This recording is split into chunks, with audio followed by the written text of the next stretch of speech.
Hello friends, অটোক্যাডের আজকের ক্লাসে তোমাদের সবাইকে স্বাগতম। আজকের ক্লাসে আমরা একটি খুবই গুরুত্বপূর্ণ টুল অফসেট টুল শিখব। তো অফসেট টুল অ্যাক্টিভেট করার জন্য আমরা মডিফাই প্যানেল থেকে এখানে যে অফসেট রয়েছে এখান থেকেও অ্যাক্টিভেট করতে পারি, বা আমরা কিবোর্ড থেকে প্রেস করব ও প্রেস করার পর আমি এন্টার প্রেস করছি, তাহলেই আমার কিন্তু অফসেট টুল অ্যাক্টিভেট হয়ে যাবে। এখানে তোমরা কমান্ড লাইন দেখতে পাচ্ছ অফসেট স্পেসিফাই অফসেট ডিস্টেন্স। তো আমি অফসেট ডিস্টেন্স নিচ্ছি 200। তারপর এখানে কি বলছে, সিলেক্ট অবজেক্ট টু অফসেট। আমি প্রথমে অবজেক্ট সিলেক্ট করছি।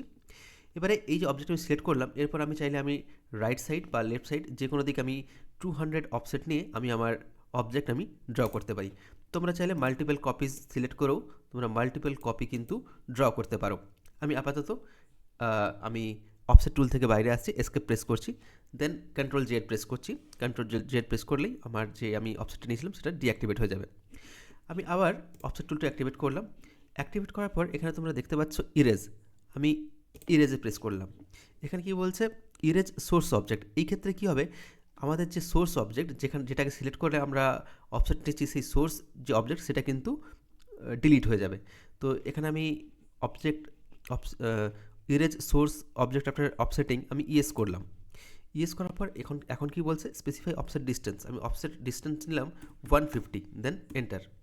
এরপর আমি কি করছি, অবজেক্ট সিলেক্ট করছি। আমি অবজেক্ট সিলেক্ট করলাম, তারপর আমার রাইট সাইড বা লেফট সাইডে আমি মাউস নিয়ে গিয়ে আমি অবজেক্ট ড্র করছি। তো এই ক্ষেত্রে তোমরা দেখতে পাচ্ছ যে আমি যতবারই অবজেক্টটা ড্র করছি ততবারই কিন্তু আমার যে অরিজিনাল যে অবজেক্ট সেটা কিন্তু ইরেজ হয়ে যাচ্ছে। তো তাহলে তোমরা এই কমান্ডটা বুঝতে পারলে। আমি আবার আমার মডিফাই প্যানেল থেকে অফসেট টুলটা অ্যাক্টিভেট করছি। তারপর এখানে যে ইরেজ আছে, ইরেজ প্রেস করলাম, তারপর আমি নো সিলেক্ট করছি অ্যান্ড দেন এন্টার।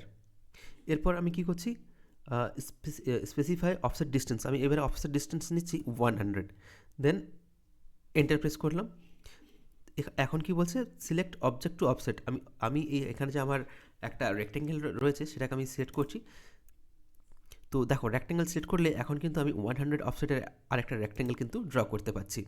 আমি চাইলে আমার ইনসাইডেও আমি রেক্টেঙ্গেল কিন্তু 100 অফসেট নিয়ে ড্র করতে পারি। তো আজকের ক্লাসে এতটাই, দেখা হবে কালকের ক্লাসে।